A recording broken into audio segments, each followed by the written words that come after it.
জুতো ছাড়া গোল করার এক কীর্তি আছে, যেই গল্প আজ শেয়ার করব। খেলাযোগ এক্সট্রা টাইমে সুজানা সাদিয়া আছি আপনার সাথে।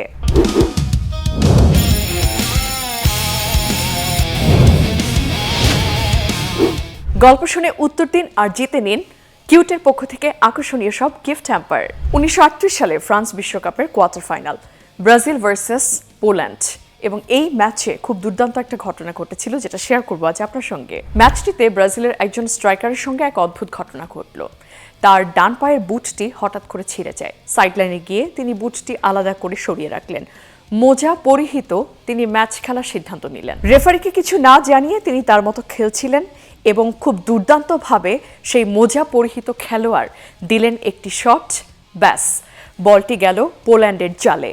গোলের পরে টনক নড়ল রেফারির, কিন্তু ততক্ষণে তো গোল হয়ে গেছে এবং সেই ম্যাচে 6-5 ব্যবধানে জিতেছিল ব্রাজিল। ম্যাচটিতে জুতো ছাড়া হ্যাট্রিক করে ফেলেছিলেন এই ব্রাজিলিয়ান তারকা এবং তাকে রাবার ম্যান হিসেবে ডাকা হতো। এছাড়াও ব্ল্যাক ডায়মন্ড হিসেবে তিনি খ্যাতি লাভ করেছিলেন।